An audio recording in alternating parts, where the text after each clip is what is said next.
আমার বড় ভাইয়ের নাম রায়হান। সামনে তার ইউনিভার্সিটি এক্সাম।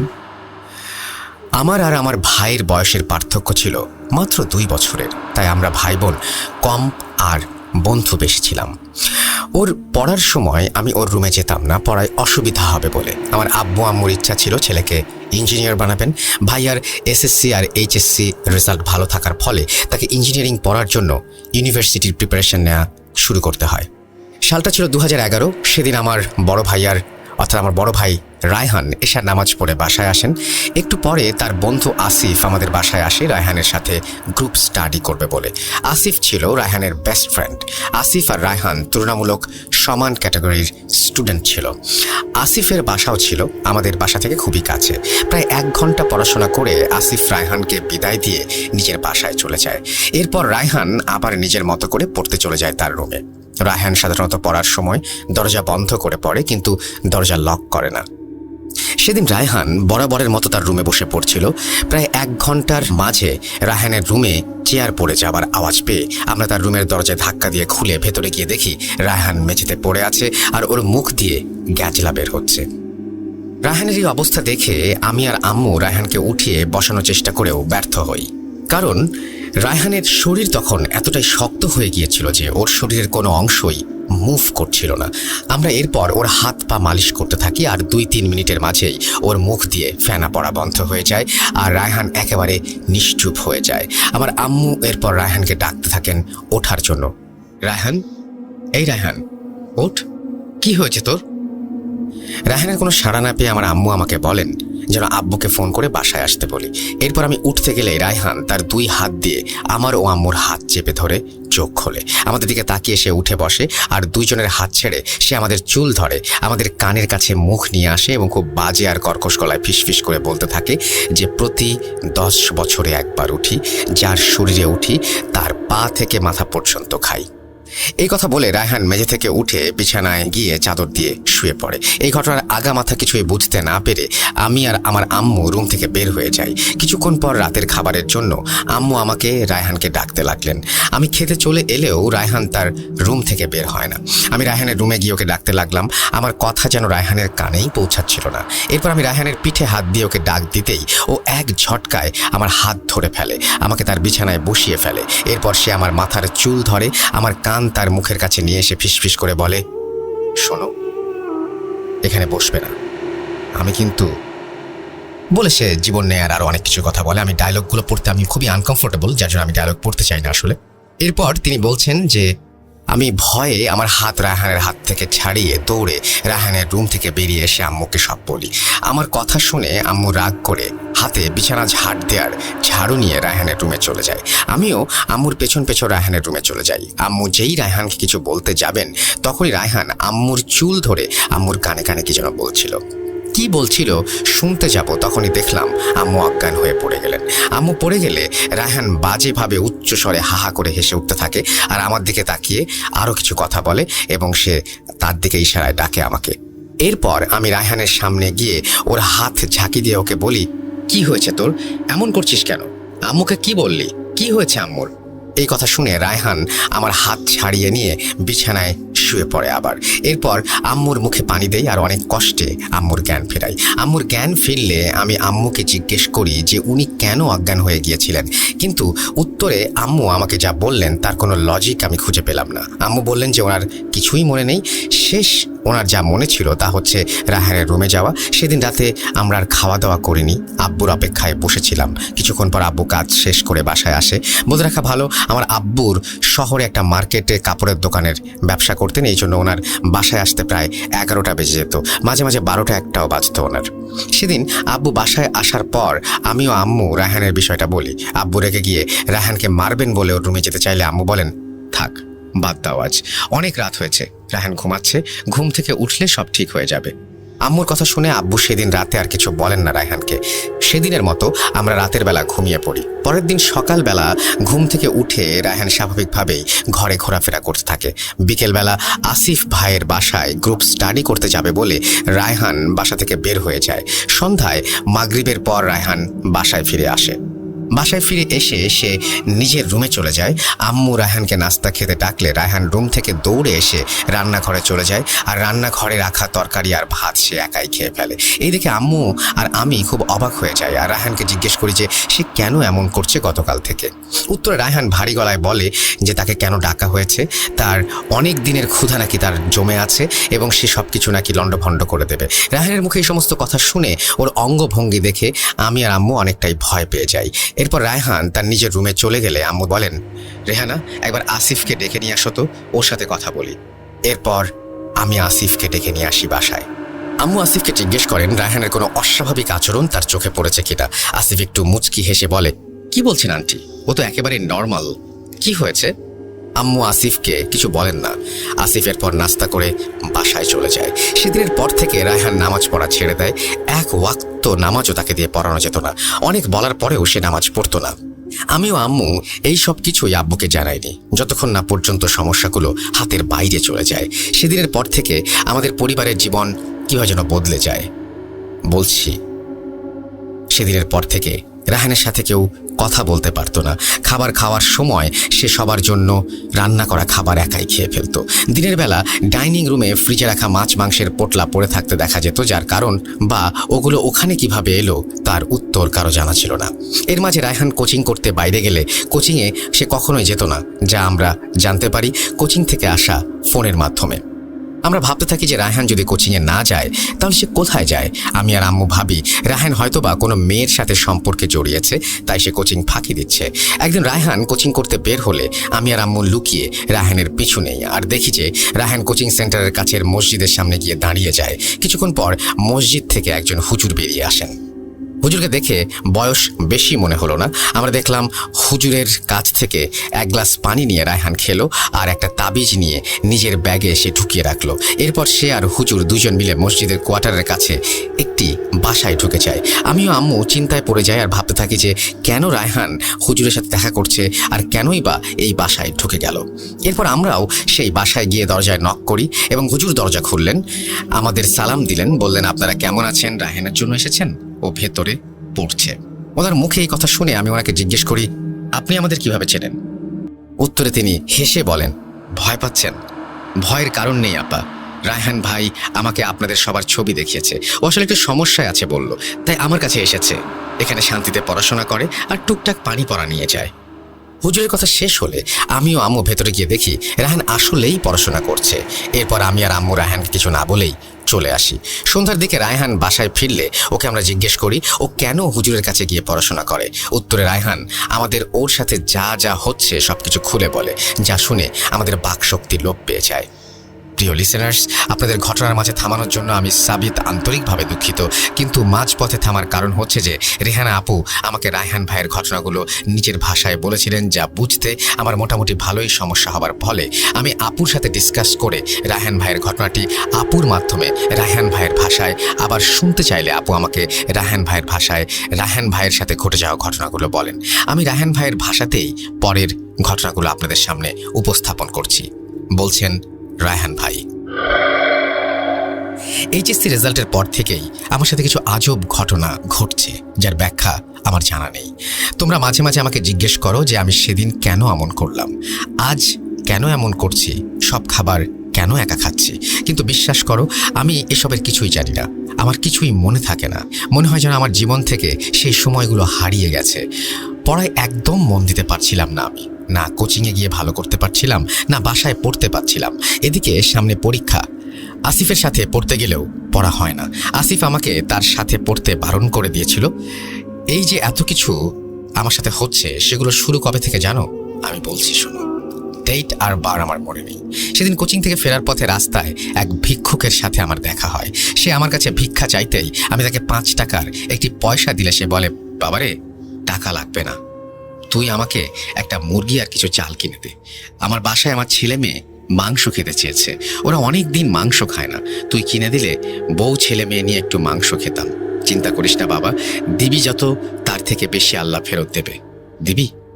এই কথা শুনে আমার মনে সেই ভিক্ষুকের জন্য অনেক মায়া হলো। আমি আমার কাছে থাকা বই আর কোচিংয়ের শিট নেয়ার টাকা দিয়ে ওনাকে বাজার থেকে 1 কেজি চাল আর 1 কেজির একটু বেশি ওজনের একটা ব্রয়লার মুরগি কিনে দেই। সেই জিনিসগুলো হাতে পেয়ে ভিক্ষুক খুশি হয়ে তার ঝোলা থেকে ছোট একটি আয়না বের করে আমাকে দেয়। আমি নিতে না চাইলে সে আমাকে বলে, নে বাবা, এটা রাখ, তোর কাজে রাখবে। এরপর ভিক্ষুকের জোড়াজুড়িতে আমি ভাবি, ধুর, একটা আয়নাই তো, কি আর হবে নিলে। এই ভেবে আমি ব্যাগে আয়না ঢুকিয়ে ফেলি। সেদিন রাতের বেলা আমি আমার রুমের জানালায় ঠক ঠক নক করার আওয়াজ শুনতে পাই। শুরুতে মনের ভুল ভেবে আমি ঘুমানোর চেষ্টা করি, কিন্তু আমার ভাবনাকে ভুল প্রমাণ করে জানালায় আবারও ঠক ঠক শব্দ। এবার আমি অনেক ভয় পেয়ে যাই আর কাঁথা মুড়ি দিয়ে শুয়ে পড়ি।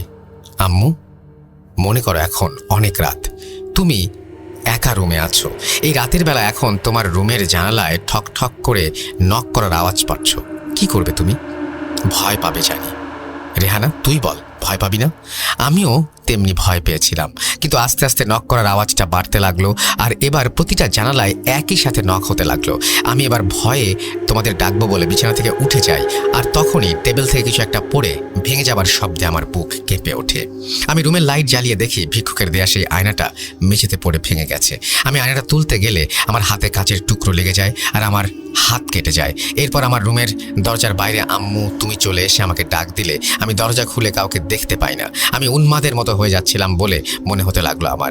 এরপর আমি কি ভেবে যেন রুমের জানালা খুলে কুর্নিশ করে কাউকে অভ্যর্থনা জানালাম। প্রচণ্ড গরম লাগছিল রুমে আমার। এই গরমের মাঝে খুব হিম শীতল ঠান্ডা এক বাতাস আমার শরীর আর কলিজা জুড়িয়ে ভেতরে আসলো। আমার খুব ভালো লাগছিল বাতাসটা গায়ে লাগাতে। এরপর আমি ঘুমিয়েছি না কি করেছি আমার মনে নেই। এর পরের দিন আসিফ বিকেলে গ্রুপ স্টাডি করার জন্য আমার কাছে এসে আমাকে বলে, কিরে, তোর চোখ লাল কেন? গত রাত ঘুম হয়নি? আসিফের এই কথা শুনে আমি ওকে বলি, কিরে, তুই কিভাবে জানলি যে আমার ঘুম হয়নি রাতে? আসিফ রাঙাত্মক সুরে আমাকে বলল, কিরে ভাই, কমন সেন্স কি বাজারে বিক্রি করে এসেছিস? তোর চোখ লাল তাই ভাবলাম ঘুম হয়নি। এই বলে আসিফ বিষয়টা এড়িয়ে যায়। সেদিন রাত থেকে আমার সাথে নতুন নতুন ঘটনা ঘটতে থাকে। রাতে ঘুমানোর জন্য শুয়ে পড়ার কিছুক্ষণ পর আমার মনে হয় জানালার বাইরে কেউ একজন আমাকে ডাকছে, খুব ক্ষীণ আর ফিস ফিস করে কেউ আমাকে বলছে, রায়হান, রায়হান। এরপরে কেউ একজন বলে যে ভিক্ষুকে যে আমি সাহায্য করেছিলাম সে এখন সাহায্য নিতে এসেছে, সামনে নাকি পরীক্ষা, সে আমাকে সাহায্য করবে। এসব আমি বলি যে তুমি কে, চলে যাও, প্লিজ চলে যাও। এরপর মনে হলো আওয়াজটা আমার কানের কাছে এসে বলছে যে আমি যদি বাঁচতে চাই তাহলে তার কথা শুনতে, না হলে আমাকে মরতে হবে, আর কাউকে এই কথা জানালেও নিশ্চিত মৃত্যু। এই কথা শুনে আমি ভয় পেয়ে দরজা খুলে তোমাদের ডাকতে গেলে দেখি যে দরজা খুলছে না। অগত্যা ভয়ে আর জানের মায়ায় পরে আমাকে জানালা খুলতে হয়। জানালা খুলতেই সেই শীতল বাতাস আবার আমার গায়ে এসে লাগে আর আমার কিছু মনে থাকে না। এর পর দিন ঈশার নামাজের পর ইমাম সাহেবের সাথে কথা বলে এই বিষয়ে উনি আমাকে বলেন, রায়হান, তুমি যে আয়নাটা নিয়েছিলে সেটা নেওয়া ছিল তোমার চরম মাত্রার ভুল। ওটা এখন কোথায়? আমি হুজুরকে বলি। হুজুর সেটা ভেঙে গেছে আর আমি সেটা ফেলে দিয়েছি। হুজুর আমাকে এরপর বলেন, দেখো, আমি তো এসব কিছু করি না আর এই লাইনে পড়িও নি। আমাদের মুয়াজ্জিন সাহেব এই সমস্যাগুলো নিয়ে কাজ করেন। উনি এই মাদ্রাসারই ছাত্র ছিলেন, ওনার কাছে যাও। উনি এখানে মুয়াজ্জিনের চাকরি করেন আর তোমার কোচিংয়ের সামনে মাদ্রাসায় ছাত্রদের পড়ান, ওখানেই ওনাকে পাবে। সেদিন মুয়াজ্জিন সাহেবকে আমি খুঁজে না পেলেও পরের দিন আসরের নামাজের পর তাকে খুঁজে পেয়ে সব কিছু জানাই। উনি আমাকে বলেন, রায়হান ভাই, আসলে এটা কি সমস্যা আমাকে বুঝতে হবে। আমি আপনাকে পানি পড়া দিচ্ছি, দেখুন আজ রাতে কিছু হয় কিনা। মুয়াজ্জিন সাহেবের পানি পড়া খেয়ে সেদিন রাতে আর কিছু হয়নি। এরপর আসিফের বাসায় আমি গ্রুপ স্টাডি করতে যাই। আমি খাতায় অঙ্ক করছিলাম, এমন সময় আসিফ রাগ করে আমার চেয়ারে লাথি মারে আর বলে, তুই মুয়াজ্জিন সাহেবের কাছে কেন গিয়েছিলি? কি সমস্যা আমাকে বলতিস? আমি আসিফের এই আচরণে অবাক হয়ে যাই। আমি যে মুয়াজ্জিন সাহেবের কাছে গিয়েছিলাম সেটা তুই কিভাবে জানলি? আসিফ কোনো উত্তর না দিলে আমি চেয়ার থেকে উঠে বাসায় চলে আসি। সেদিন আমি তোমাদের সব বলতে চেয়েছিলাম, কিন্তু আমার কানের কাছে ভেসে আসে সেই একই শব্দ, কাউকে নাকি বলা যাবে না। এরপর আমার আর কিছু মনে নেই। পরের দিন রাতে আমি পানি পড়া খেয়ে ডাইনিং রুমে আসতেই দেখি আমি পানির গ্লাস হাতে টেবিলের সামনে দাঁড়িয়ে। এই দৃশ্য দেখে কেউ হতভম্ব হয়ে যাবে, কিন্তু আমি কেন যেন খুব প্রাউড ফিল করছিলাম। আমি দেখলাম আমার মতো দেখতে সেই লোকটা আমার সামনে পানি নিয়ে এসে কুর্নিশ করে আমাকে অভ্যর্থনা জানিয়ে বলল যে এই পানি নাকি আমার, এবং সেদিন রাতে আমার এতটুকুও মনে ছিল না এরপর কি হয়েছিল। তবে যে সকালে মেঝেতে মাছ মাংসের পোটলা তোমরা দেখেছিলে সেটা মনে হয় আমারই কাজ। এরপর আমি একদিন রাতের বেলা বাথরুমে গেলাম, কি দেখলাম জানো? তুমি বলো আম্মু, রাতের বেলা তুমি বাথরুমে গেলে, এরপর আয়নার দিকে তাকিয়ে যদি তুমি দেখো যে তুমি নিজেই নিজের দিকে নিজে তাকিয়ে হাসছো, তাহলে কেমন লাগবে? আমি আয়নায় একইভাবে হাসতে থাকলাম, আমি হাসতে দেখলাম নিজেকে। এরপর আমি নিজের চেহারায় হাত দিয়ে দেখলাম আমি আসলেই হাসছি কিনা, কিন্তু না, আমি হাসছিলাম না। কত কিছু দেখেছি, সহ্য করেছি আমি, কিন্তু তোমাদের বলতে গেলেই মনে থাকতো না। আমি আজ হুজুরের তাবিজ পড়েছি আর পানি পড়া নিয়েছি বলেই আমি হয়তো বলতে পারছি সব কিছু। এভাবে আস্তে আস্তে জানালা নক করা থেকে কাছে আসা, এরপর সেই শয়তান আমাকে পুরোপুরি কবজা করে নিচ্ছে আস্তে আস্তে। এই জন্যই আমার পড়া হচ্ছিল না। আসিফের সাথেও বেশ কিছুদিন দেখা নেই। একদিন এশার নামাজ পড়তে গিয়ে আমি দেখি আসিফও নামাজে এসেছে। নামাজ শেষে সে আমার কাছে ক্ষমা চায় আর আজকে গ্রুপ স্টাডি করতে আসবে বলে জানায়। আমি বাসায় আসার পরে আসিফ বাসায় আসে পড়ার জন্য। পড়ালেখা শেষ করে আমাকে একটা চকলেট খেতে দিয়ে চলে যায়। সেদিন আমি চেয়ার থেকে পড়ে গিয়েছিলাম আর আমার মুখ দিয়ে ফেনা বের হচ্ছিল। এরপর থেকে যা যা হয়েছে তোমরা জানো। এই দুর্বিষহ সমস্যার মাঝে একদিন সকালে দেখলাম আমার দাঁত কালো হয়ে গিয়েছে, মুখের ভেতর সহ কালো আর খুব বেশি পরিমাণে বাজে দুর্গন্ধ ছড়াচ্ছে। মনে হচ্ছিল যেন আমি বেঁচে আছি, কিন্তু আমার মুখ মরে গেছে, মরে গিয়ে পচে গেছে, দুর্গন্ধ ছড়াচ্ছে। আমি এরপর থেকে রেগুলার মুয়াজ্জিন সাহেবের বাসায় যাই আর ওনার তাদবির গ্রহণ করে পড়াশোনা করি। এভাবেই আমার জীবন চলছে। কিন্তু একটা কথা, সেটা হচ্ছে যে তোমাদের কাছে একটাই অনুরোধ, আমাকে বাঁচাও। পরীক্ষা চলে এসেছে, আমি কি পরীক্ষা দিতে পারবো? আমাকে সাহায্য করো। এই বলে রায়হান ভাই ওনার সাথে ঘটে যাওয়া ঘটনাগুলো বলা শেষ করেন। লিসনার্স, চলুন পরের ঘটনাগুলো রেহানা আপুর ভাষায় শোনা যাক। বলছেন রেহানা আপু। রায়হানের মুখে এইসব কথা শুনে আমিও আম্মু অবাক হয়েছিলাম। তেমনি আমরা দুজনই আসিফ ভাইকে সন্দেহ করেছিলাম এই সমস্যাগুলোর জন্য। সেদিন সন্ধ্যার পর আমি আসিফ ভাইয়ের বাসায় গিয়ে ওনাকে ডেকে আনি। আসিফ ভাই বাসায় আসতেই আম্মু ওনাকে বলেন, কি খবর আসিফ, তোমরা এখন পড়ো না একসাথে? রায়হানের সাথে কি কিছু হয়েছে? রায়হান সারাদিন কেমন মন মরা হয়ে থাকে, জানো কিছু?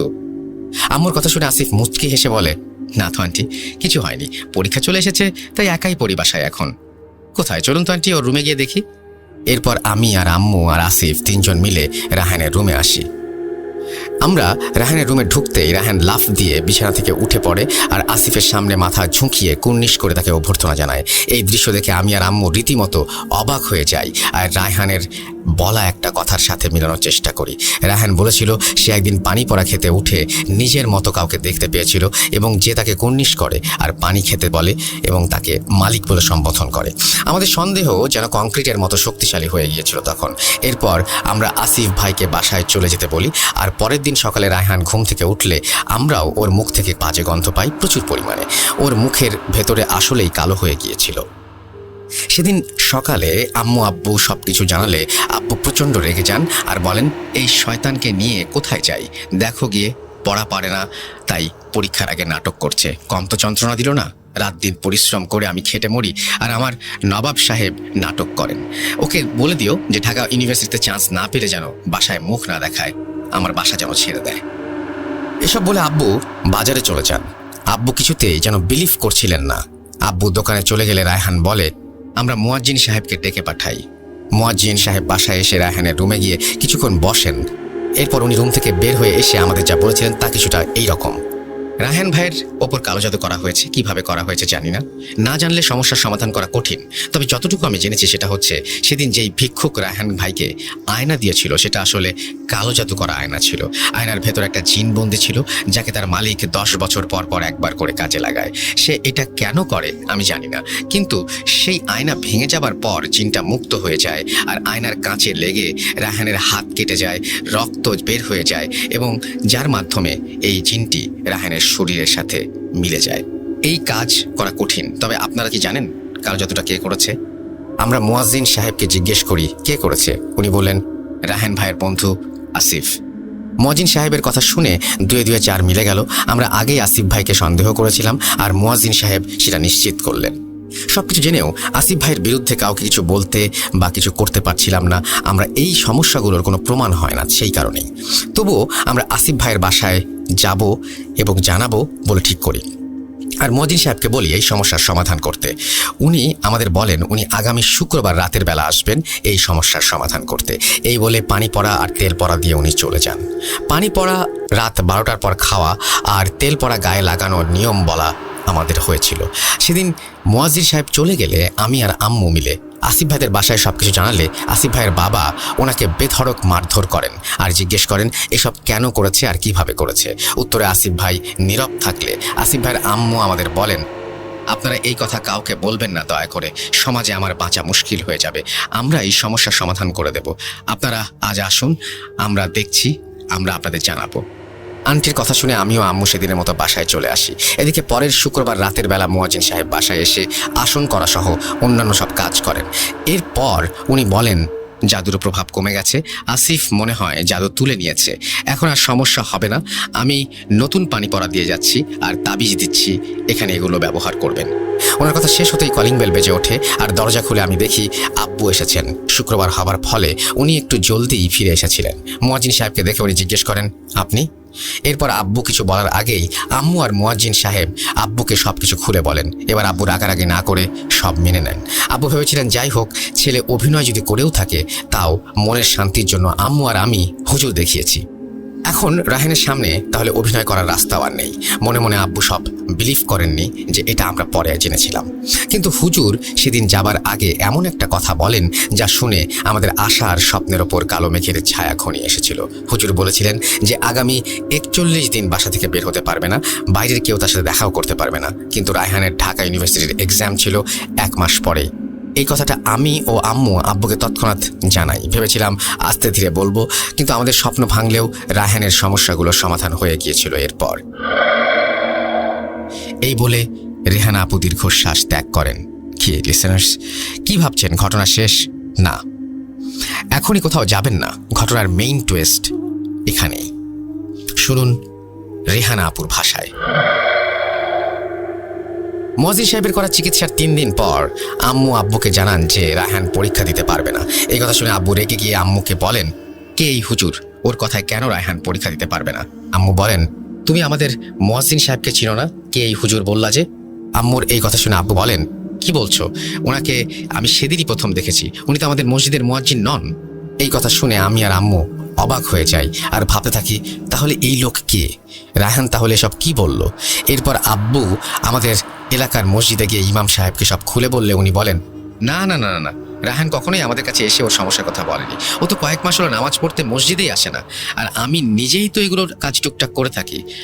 আমার আব্বুর কাছ থেকে শিখেছিলাম ইসলাম সম্মত উপায়ে শয়তানের মোকাবেলা করা। এরপর আব্বু হুজুরকে বলেন বিষয়টা একটু দেখতে। হুজুর বলেন উনি আগামীকাল বাসায় আসবেন বাদ মাগরিব, আর তখন যেন আসিফ ভাইও আমাদের বাসায় থাকেন। এরপর আব্বু বাসায় এসে রায়হানকে সবকিছু জিজ্ঞেস করলে রায়হান আবার আগের মতো অন্য ভাষায় আব্বুকে নাম ধরে ডেকে বলে, মিরাজ, তোর এত বড় সাহস, তুই আমার কাছে জবাব চাস?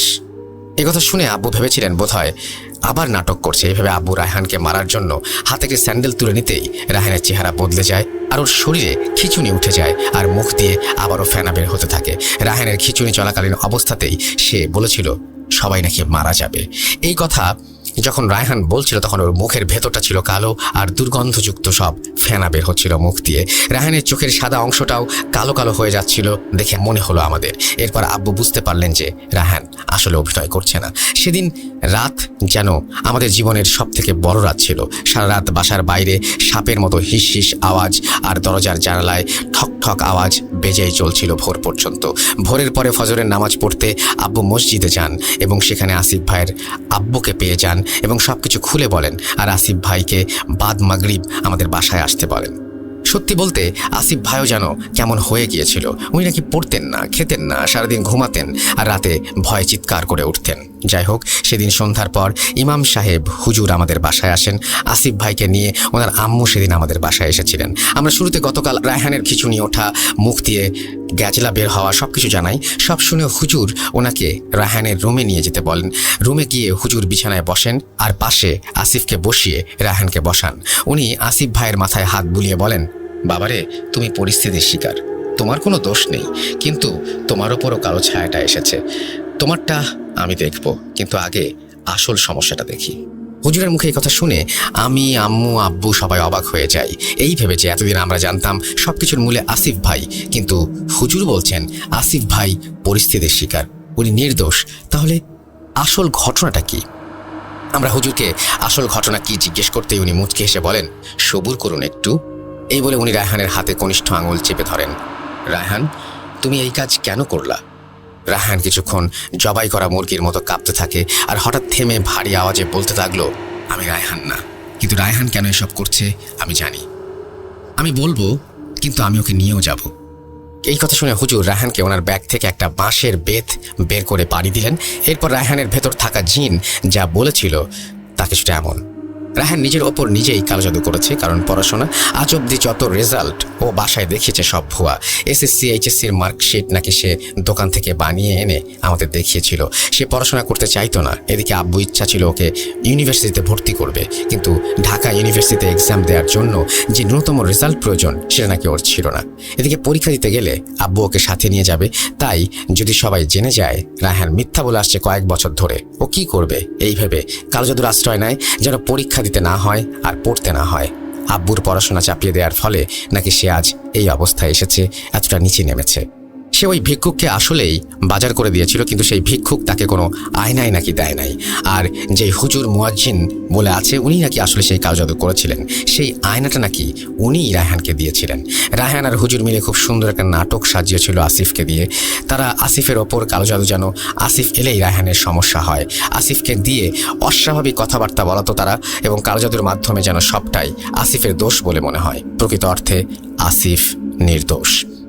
এই সব কিছুর কারণেই যেন রেজাল্টের সত্যতা কখনোই আমাদের সামনে না আসে, রায়হানের পড়ালেখা করতে না হয় সেজন্য। কিন্তু এই কালো জাদুর মাঝে নাকি নিজের একটা খেলা আছে। সে আসলে এই যে জিনকে পাঠিয়েছে তাকে 10 বছর পর পর আহ্বান করা হয়, তাকে কিছু একটা দেয়ার প্রতিজ্ঞা করতে হয় এবং কাজ হাসিল করার পরে 10 বছর পরে এই জিন একটা মানব শরীরে আবদার করেছিল কালো জাদুকরের কাছে, আর রায়হানের মাধ্যমে সেই সুযোগ পেয়ে যায়। জিনটা ইতোমধ্যেই রায়হানের শরীরের ভেতরে নাকি অনেক ক্ষতি করে ফেলেছে। এই সব কিছু জেনে উপস্থিত সবাই স্তব্ধ হয়ে যায়। এমন ঘটনা কেউ আগে শুনেছে আর না কোনোদিন হয়েছে এরকম কিছু আমরা স্বপ্নেও কল্পনা করিনি। এরপর ইমাম সাহেব হুজুরকে বলেন, আমার কিছু করার নেই, এই জিন তার কাজ করে ফেলেছে, রায়হানের মৃত্যু নিশ্চিত। ওই কবিরাজকেও আর খুঁজে পাবেন না, কারণ এই শয়তান জিনের মাধ্যমে সে জেনে গেছে যে তার মুখোশ উন্মোচিত হয়েছে। সে কোনো মাদ্রাসার টিচারও নয়, সে একজন ধোঁকাবাজ। রায়হানের সরলতার সুযোগ নিয়ে সে ওকে বিপদে ফেলে ওর স্বার্থ হাসিল করেছে। এই জিন যদি রায়হানকে ছেড়ে না যায় তাহলে ও বাঁচবে না। রায়হান ওর পাপের শাস্তি পেয়েছে, ওর কলিজা পচে গেছে, তাই গতকাল রাতে ওর মুখ থেকে কালো গাছলা বেরিয়েছিল। হুজুরের কথা শুনতে শুনতে আমরা দেখলাম রায়হান বিছানায় পড়ে গেল। হুজুর বলেন যে রায়হানের ভেতর যে জিনটা সে নাকি নিজের কাজ শেষ করেছে। এরপর হুজুর আসিফ ভাইকে দেখেন এবং বলেন, এই ছেলের সমস্যা এখন কেটে যাবে, ওকে আপনারা নিয়ে যান। এই বলে আসিফ ভাইকে তাবিজ আর পানি পড়া দিয়ে বাসায় পাঠিয়ে দেন। হুজুর নিজেও চলে যান। যাবার আগে আমাদেরও পানি পড়া আর তাবিজ দিয়ে যান উনি। হুজুর যাবার পর রায়হানের জ্ঞান ফিরলে রায়হান সব কিছু স্বীকার করে আর আমাদের কাছে ক্ষমা চায়। এরপর 3 মাস কেটে যায়। রায়হান ধীরে ধীরে মৃত্যুর দিকে এগোতে থাকে। ডাক্তার দেখানো হয়েছে অনেক, কিন্তু ও আর বাঁচেনি। 3 মাস পর কোনো একদিন সে আমাদের সবাইকে ছেড়ে চলে যায়। তারিখটা আমি বলবো না, আমি চাই এই তারিখ আমার জীবনে আর না আসুক। এর কয়েক বছর পরে নাকি আসিফ ভাইও কেমন পাগল পাগল হয়ে গিয়েছিল।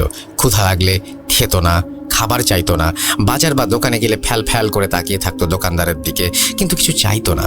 আমরাও আমার ভাইয়ের করুণ স্মৃতি নিয়ে সেই বাসায় আর সেই শহরে থাকতে পারিনি। 2013 সালে আমরা সবাই অন্যত্র শিফট করি। ঘটনা তো শেষ সাবিত, কিন্তু আমি তোমার মাধ্যমে সবাইকে একটা মেসেজ দিতে চাই। এই ঘটনাটি শুধু কোনো প্যারানর্মাল ঘটনা নয়, এটি একটি শিক্ষণীয় ঘটনাও বটে। অনেক মা বাবা তাদের ছেলে মেয়েদের জোর করেন পড়াশোনা করে নির্দিষ্ট কোনো সাবজেক্ট বা ইউনিভার্সিটি চুজ করার জন্য। কেউ চিন্তা করেন না যে তাদের উপর দিয়ে কী প্রেশার যায়। ওরাও মানুষ, ওদের কিছু হয়ে গেলে লাইফে আমাদের দেশের কি হবে। তাদের মধ্যে আমাদের একজন ভাই, তার কষ্টটা আমি বুঝি। এই ঘটনা যদি সকল মা বাবা শুনতে পেতেন, যদি একজনও শুনে থাকেন, তাহলে তার নিকট নিবেদন যে খুব বেশি প্রেশার দেবার আগে একবার সেই মানুষটিকে নিয়েও ভাববেন। আমার ভাইয়ের জন্য সকলে দোয়া করবেন যেন আল্লাহ তাকে মাফ করেন ভুলের জন্য। যেভাবে লেখা আছে আমি সেভাবেই পড়ছি। নাম মিম, ছদ্মনাম, ঠিকানা গোপালগঞ্জ জেলা, কাশিয়ানী উপজেলা। এরপরে তিনি তার ফোন নাম্বার শেয়ার করেছেন, তারপরে লিখেছেন, ঘটনাটি পড়ে শোনাবেন প্লিজ। আসসালামু আলাইকুম রাসেল ভাই, আপনি কেমন আছেন জিজ্ঞেস করব না, কারণ আমি জানি আপনি সবসময় ভালোর দলে, যদিও ভালো রাখার মালিক আল্লাহ। দোয়া করি আল্লাহ যেন আপনাকে এবং আপনার সকল লিসেনারকে সহি সালামতে রাখে। আমার সাথে এবং আমার পরিবারের সাথে ঘটে যাওয়া নির্মম কিছু সত্য ঘটনা আপনাদের সাথে শেয়ার করতে চাই। কিছু কারণে আমি ছদ্মনাম ব্যবহার করছি। আমার নাম মিম। সময়টা তখন 2008 সাল। আমি গোপালগঞ্জ জেলার কাশিয়ানী উপজেলার কোনো একটি গ্রামে মামার বাসা থেকে লেখাপড়া করতাম। তখন আমি ক্লাস 9-এ পড়ি। সেই সময় কোনো একদিন জানতে পারলাম আমার কাজিনের সাথে আমার বিয়ে ঠিক হয়েছে। বাবা প্রথমে রাজি না থাকলেও হঠাৎ করে রাজি হয়ে যান। আমার কাজিনের পুরো ফ্যামিলি তখন ঢাকায় থাকতো। যদি আমার চাচার কথা বলতে চাই, তিনি অনেক টাকা পয়সার মালিক এবং খুবই ভালো মানুষ ছিলেন। কখনো অন্যায়কে প্রশ্রয় দিতেন না। তার বাবা, অন্যান্য চাচারা এবং দাদুর সাথে সম্পর্ক ছিল খুবই ভালো। শুনেছিলাম ওই চাচার ওয়াইফ একবার দাদুর সাথে খুব খারাপ ব্যবহার করেছিলেন। তখন চাচা চাচিকে তার ঘর থেকে বের করে দিয়েছিলেন। যাই হোক, চাচার ছিল 2 ছেলে 1 মেয়ে। ছোট ছেলের সাথে আমার বিয়ের কথা হয়েছিল। আমার চাচা আমার জন্য একটি মোবাইল ফোন নিয়ে আসে তার ছোট ছেলের সাথে কথা বলিয়ে দেওয়ার জন্য। যেহেতু আমাদের দেখা কখনো হয়নি, বিয়ের আগে যখন আমি অনেক ছোট ছিলাম তখন একবার দেখা হয়েছিল গ্রীষ্মের ছুটিতে। চাচা আমাকে বেড়াতে নিয়ে গিয়েছিলেন ঢাকায়। প্রথমে আমার ফিয়ন্সেকে আমার ভালো না লাগলেও আস্তে আস্তে তার সাথে ফোনে কথা বলতে বলতে এক পর্যায়ে তাকে ভালো লাগতে শুরু করে। ফ্যামিলির সবাই রাজি ছিল এবং সে যথেষ্ট হ্যান্ডসাম ছিল। লেখাপড়া বাদ দিয়ে যতটুকু সময় পেতাম রাত তার সাথে কথা বলতাম। আমার একটু সমস্যা হতো, কারণ আমার মামা ছিল প্রচণ্ড রাগী। সবাই মামাকে ভয় পেত, আমিও মামাকে অনেক ভয় পেতাম। তাই আমি রাতে কথা বলতে চাইতাম না। কিন্তু আমার ফিয়ন্সে রাতেই বেশি কথা বলতে চাইতো আমার সাথে।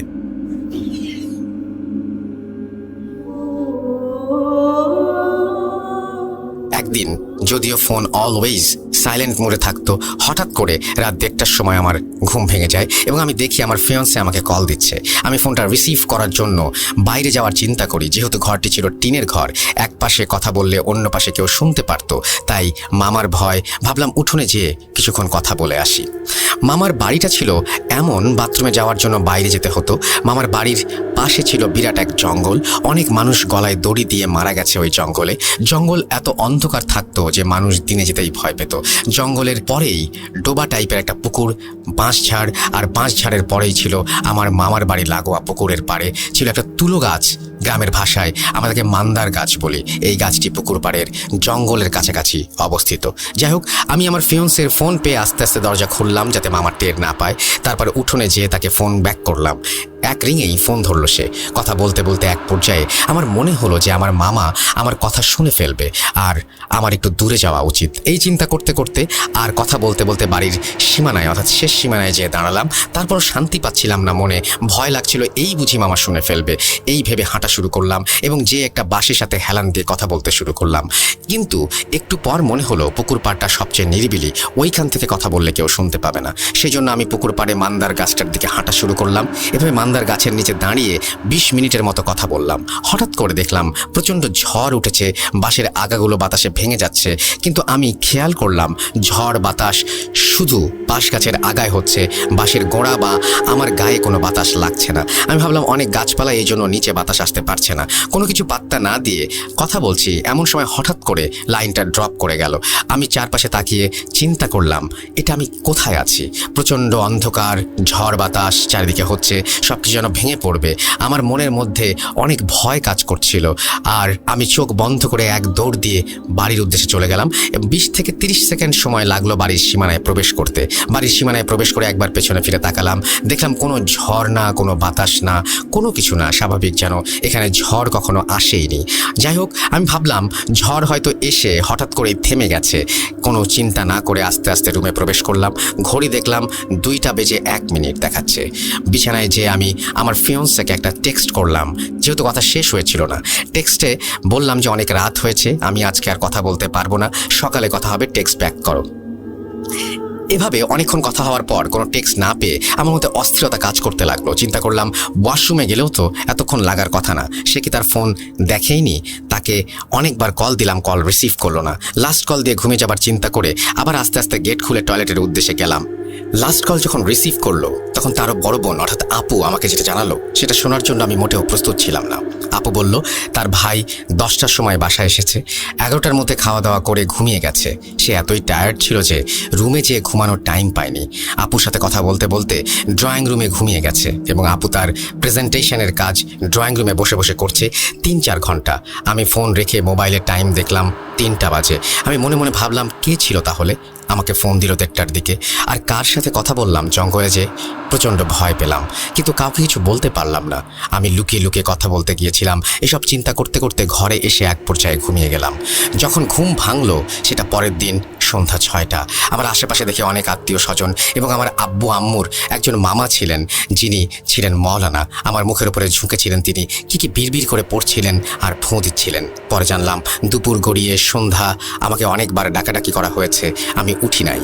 নানু ভেবেছিল স্বাভাবিকভাবেই আমি ঘুমাচ্ছি, কিন্তু কোনো কারণে মওলানা সাহেব আমাদের বাসায় এসেছিলেন এবং তিনি দেখলেন আমার প্রচণ্ড জ্বর এবং তিনি একটু ঝাড়ফুঁকের ব্যবস্থা করলেন। গ্রামাঞ্চলে ঝাড়ফুঁক এগুলোই বেশি চলে ডাক্তারের থেকে। মওলানা নানাভাবে আমাকে একটু পানি পড়া খাওয়ালেন।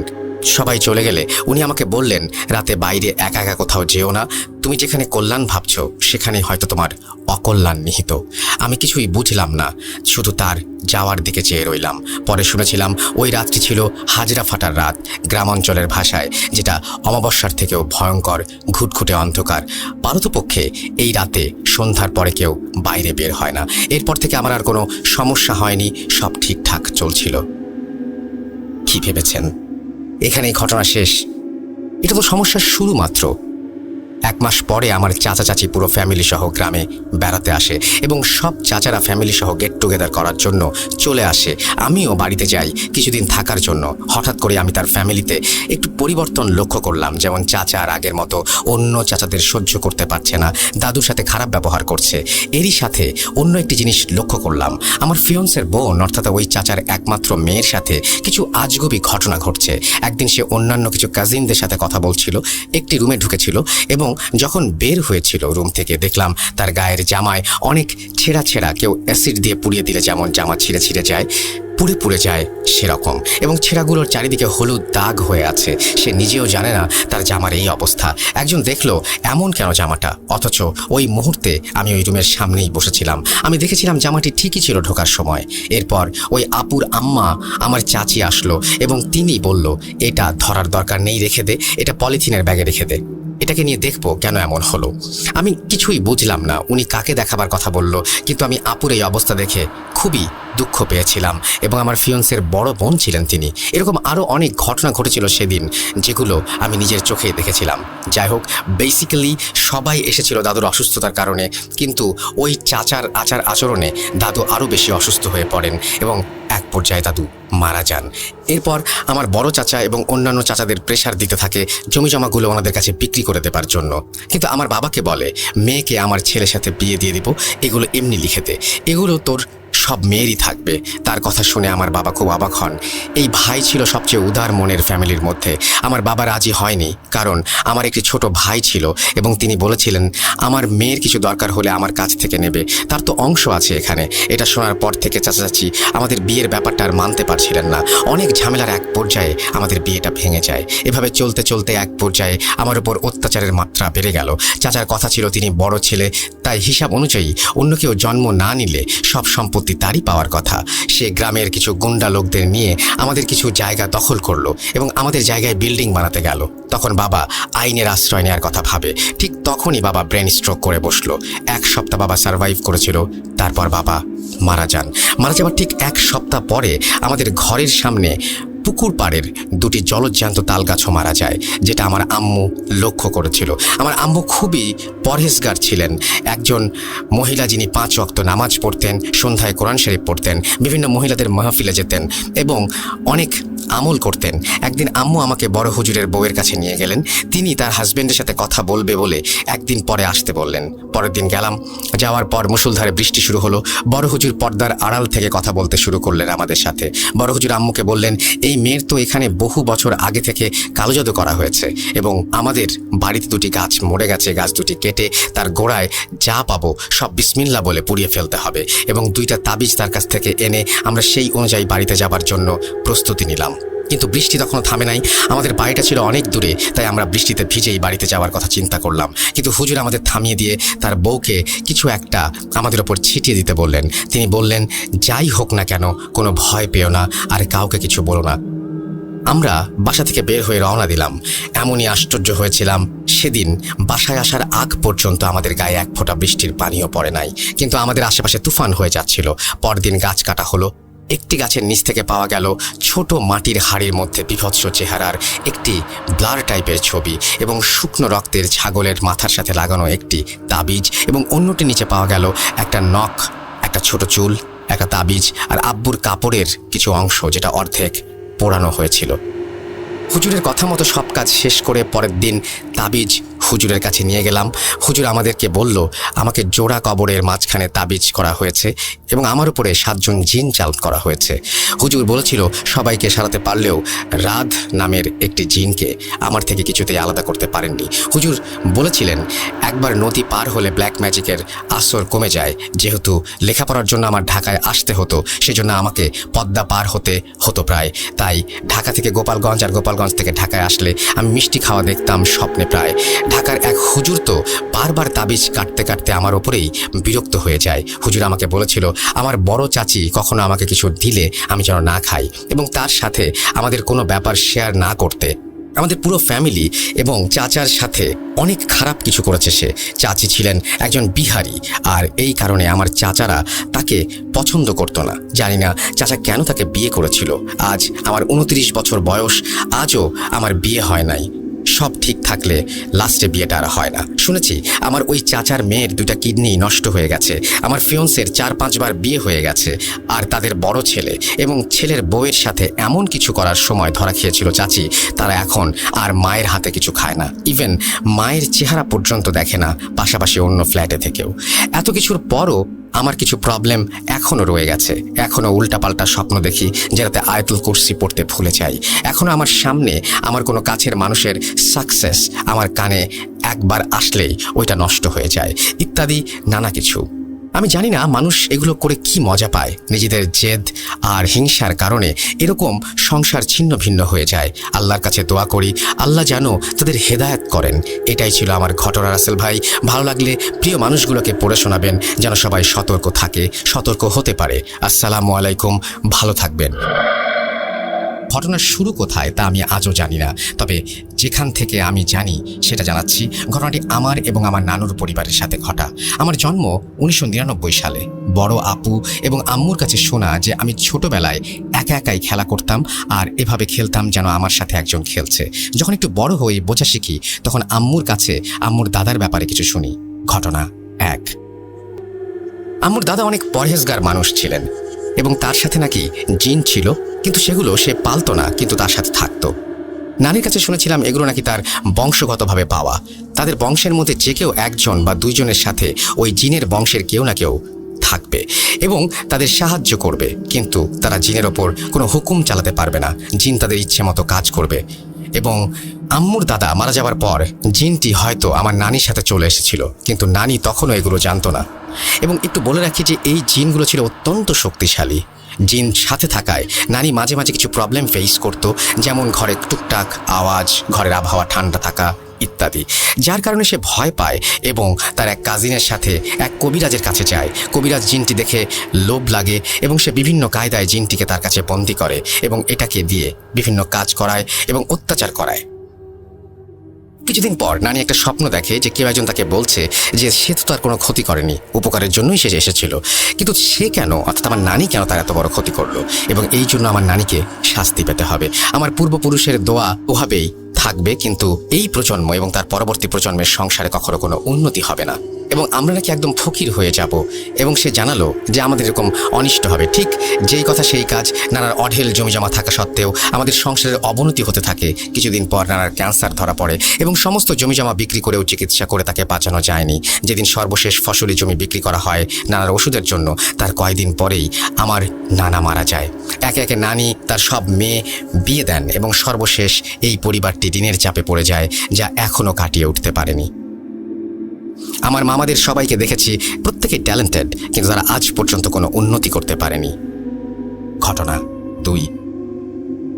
আমি ছোটবেলা থেকে ছিলাম প্রচণ্ড ধর্মপ্রেমী।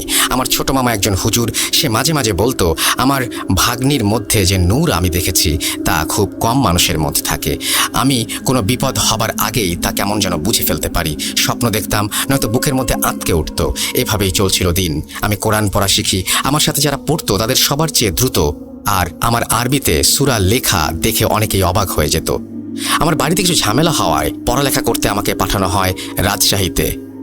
স্যারকে প্রমিস করেছিলাম যে এই এলাকা বা বাড়ির নাম কাউকে বলবো না, তাই বলতে পারছি না। আমি এবং আমার সাথে কিছু ছেলে আমরা স্কুলের এক স্যারের বাড়িতে থাকতাম।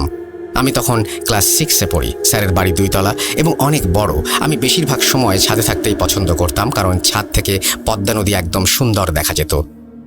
বাড়িতে রুমে একাই ঘুমাতাম, কিন্তু রাজশাহীতে আমার রুমমেট হয় আমারই দূরসম্পর্কের চাচাতো ভাই। ও প্রতি রাতেই কোনো না কোনো কারণে ভয় পেয়ে জেগে উঠত। বলে রাখা ভালো, ও ছিল কোরআনের হাফেজ। জেগে ওঠার পর ও আয়াতুল কুরসি পড়ে ফুঁ দিয়ে রুম ও শরীর বন্ধ করে ঘুমাতো। যেদিন ভুলে যেত ওই দিন বলতো আমার শরীরে প্রচণ্ড জ্বর, কিন্তু সকালে ঠিক হয়ে গেছে। এভাবে ও অভ্যস্ত হয়ে যায়। একদিন রাজশাহীর কোনো এক বড় হুজুর আসেন স্যারের বাড়িতে। সে ছিল স্যারের স্ত্রীর মামা। সে আসার পর থেকেই দেখতাম শুধু আমার সাথে সে কথা বলে, আমার সাথে একই বিছানায় সে ঘুমাবে, এই তার চাওয়া। তো তার 5 দিন থাকার কথা, কিন্তু সে থাকে 2 মাস, এবং আমি প্রায় দিনে ও রাতে সবসময় তার সাথে থাকতাম। তার কথায় আমি অত্যন্ত মুগ্ধ ছিলাম। তার আমার সম্পর্ক ছিল যেন গুরু আর শিষ্য। 2 মাস পরে সে যাওয়ার সময় আমাকে বলে, তোমার কাছ থেকে আমি একটা জিনিস ধার নিলাম। এটা রাখার মতো বয়স এখনো তোমার হয়নি, তবে আমি এর কোনো ক্ষতি করব না যাতে তোমার ক্ষতি হয়। তবে এটা তুমি ফেরত পাবা ওই দিন যেদিন আমি মারা যাব। আমার মৃত্যুর খবর তুমি প্রাকৃতিকভাবেই বুঝতে পারবে, ফোন দিয়ে কাউকে জানাতে হবে না। ওই দিন তোমার সবকিছু মনে পড়ে যাবে একটা জিনিস দেখে। এই বলে উনি চলে গেলেন। তার কথাগুলো আগামাথা কিছুই বুঝলাম না। 2-1 মাস পর আমার মেজাজ খিটখিটে হয়ে যায়। 5 ওয়াক্ত নামাজ পড়তাম আমি রেগুলার, সেখানে আমি 1 ওয়াক্ত নামাজ পড়তে পারতাম না। লোকাল এক ছেলের মারামারিতে মাথা ফাটিয়ে অবশেষে আমি বাড়িতে চলে আসি। তারপর থেকে প্রায়ই স্বপ্নে একটা মেয়ের সাথে আমি কথা বলতাম। অনেক কথা বলতাম, কিন্তু তার চেহারা দেখা যেত না। আর কি কথা বলতাম তা সকালে ভুলে যেতাম। এরপর থেকে এইভাবে পার হয়ে যায় 9টি বছর। আমি এখন ইউনিভার্সিটিতে 3য় বর্ষের ছাত্র। ওই কাহিনীগুলো সব ভুলে গিয়েছিলাম প্রায়। কলেজে লাইফ থেকে টুকটাক সিগারেট খাওয়া শুরু করি। তারপর থেকে কিছুটা মাদকে আসক্ত হয়ে পড়েছিলাম। এই 2022-এর জানুয়ারি মাসের একটা দিন আমি অস্বাভাবিকভাবেই উত্তরা থেকে মিরপুর যাচ্ছিলাম। মাটিকাটা মোড়ে আসতেই হঠাৎ বাসের সিট থেকে আমার চোখ পড়ে রাস্তায়। আমার শরীর প্রচণ্ড গরম হয়ে যায়। আমার আরও বেশি শীত লাগতে শুরু করে। দেখি একটা মেয়ে ধূসর আলখেল্লা পরে রাস্তার ধারে দাঁড়িয়ে আমার দিকেই তাকিয়ে আছে, যেন কতদিন আমাকে দেখে না। তার সাথে আমার বহুদিনের পরিচয়। বাস মেয়েটাকে ক্রস করে কালশি মোড় পৌঁছাতেই দেখি সেই মেয়েটা আবার দাঁড়িয়ে আমার দিকে এক দৃষ্টিতে তাকিয়ে আছে। আমি অবাক হয়ে যাই, এত তাড়াতাড়ি এখানে আসলো কিভাবে। তারপর হুট করে আকাশে বজ্রপাতের শব্দ। আমার পাশের জনকে আমি বলি, বৃষ্টি হবে মনে হচ্ছে। সে বলে, ভাই পাগল হয়েছেন, আকাশ তো একদম পরিষ্কার।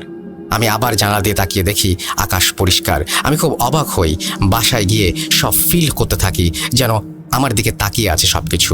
এত ঠান্ডার মধ্যেও রাতে আমি ঘুমোতে পারি না। অনেকক্ষণ এদিক ওদিক করে অবশেষে 2:45-এর দিকে ঘুমাই। রাত 3টায় আমার ঘুম ভাঙে। আমি এতক্ষণ কিছু না ভেবে কাছে থাকা একটা সিগারেট জ্বালিয়ে রুমের বাইরে করিডোরে চলে যাই। যাওয়ার পরই দেখি বাইরে প্রচণ্ড ঠান্ডা।